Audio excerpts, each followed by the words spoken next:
everyone, I'm on a mission. I've only got 1 minute to spare. Okay, what do you want to ask me?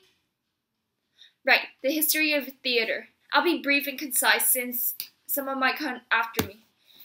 Theater origins started in the 6th century BC, which was also in the city of Dionysia in the Athenian Empire. There was a pomp and procession when a wooden phallus and the Dionysus statue was carried out as a sign of fertility. 534 BC, the Dionysian tragedy contest during the drama festival. The key alteration is that female characters were introduced into the plays, and even though they were played by males, and there was also an introduction to the contemporary subjects. 508 BC, the Dithyramb contest took place. 501 BC, satyr plays came to play. This was also an offer of comical relief for the society, displaying half beast and half men creatures. 486 BC, there was comedy, which was often associated with non-human creatures like the satyrs, and also eccentric costumes became popular. New Comedy Age was also the fall of play and theater. And during the 3rd century BC, theater sort of officially died in the Greek, and also Greek government died too. So, if you want a photo, here's a photo of the ancient Greek theater. Okay, someone's coming. I have to go. Bye. Dr. Kraybeck, my mission has been over. After spying on Romeo and Juliet from the Montagues and Capulet's family, respectively, in Verona, this is my summary. In the beginning, Romeo, the adolescent heir from Montague's family, falls in love with the companion of the rival clan, Rosalind. Therefore, he slips into the masquerade party in search of his crush, but falls in love with Capulet's daughter, Juliet, instead. That night, Romeo finds himself beneath the lady's balcony. Right then, they decide that true love has finally revealed itself. They secretly marry the next day, aided by Juliet's nurse and Friar Lawrence, who only helped since he saw it as the end of the family's feud. However, before their wedding night, a conflict erupts in the streets of Verona, ending with 2 deaths. The Montagues lost their kinsman, Mercutio, and the Capulets lost their nephew, Tybalt. Prince Aeschylus banished Romeo from Verona as a punishment. Down at the cellar, Friar Lawrence notified Romeo, and he takes the banishment and separation from Juliet worse than death. Juliet, on the other hand, also takes the punishment even worse than her uncle's death and even her death. She would rather have her uncle die than her lover and her husband. With the help of Friar Lawrence and the nurse, they bring the young couple together for their first and last wedding night before Romeo leaves. The next morning, Romeo leaves, and the Balthazar, his servant, was in charge of relaying messages back and forth between Verona and where Romeo is. Meanwhile, Sir Capulet pairs his daughter, Juliet, up with a highborn kinsman, Paris, and arranges marriage within a few days. Grief-stricken, Juliet looks towards suicide, but goes to the friar for help.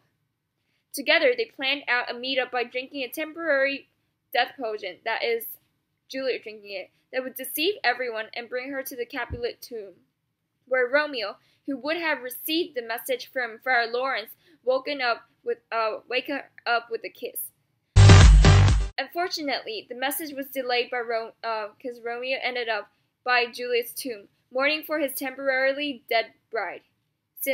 However, he did not know she was only temporarily dead. Without hesitation, he gulped down the poison, unable to face the world without his lover. Before long, Juliet wakes up to find her husband dead beside her. Friar Lawrence rushes in, a second too late, and urges Juliet to leave the sepulchre. However, while he departs temporarily to check on the guard outside the cellar, Juliet succumbs her life to the happy dagger. Ironically, the two rival families find peace with each other after the death of their heirs, Juliet and Romeo, achieving the friar's goal from the beginning.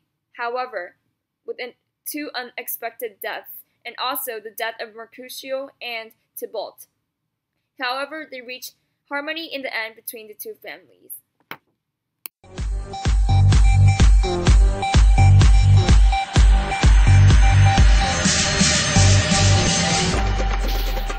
If I were to make sense of the information I gathered for the last few days, I would say hope, love, or trust, and anything else of a theme are really important in stories and situations. The heavily stressed factor and overall theme of Romeo and Juliet ties back to the idea of fate.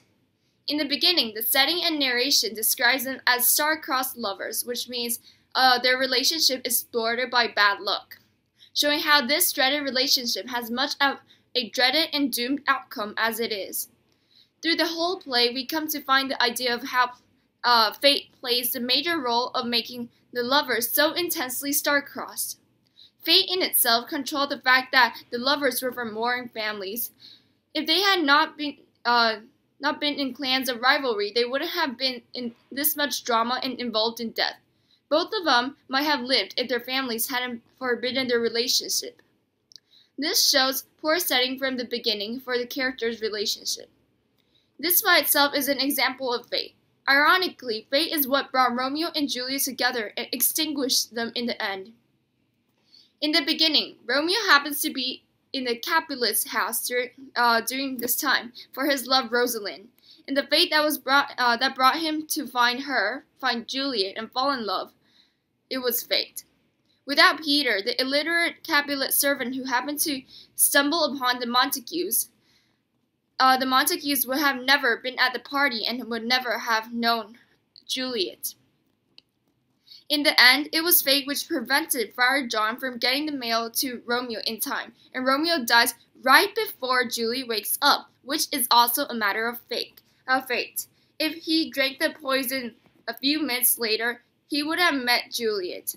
It shows how the uncontrollable wrath of fate carefully arranged Romeo's death, a few seconds apart from his lover's death. With this, it creates a pitiful feeling for the readers and proves the star-crossed phase to be correct throughout the whole story. This whole play sheds light at the heavily hinted theme of humans not being able to control their fate, and the situations in life which can have no way of being altered. Even conscious decisions can't change these luck-dependent situations. This case of Romeo and Juliet has officially been closed. Thank you.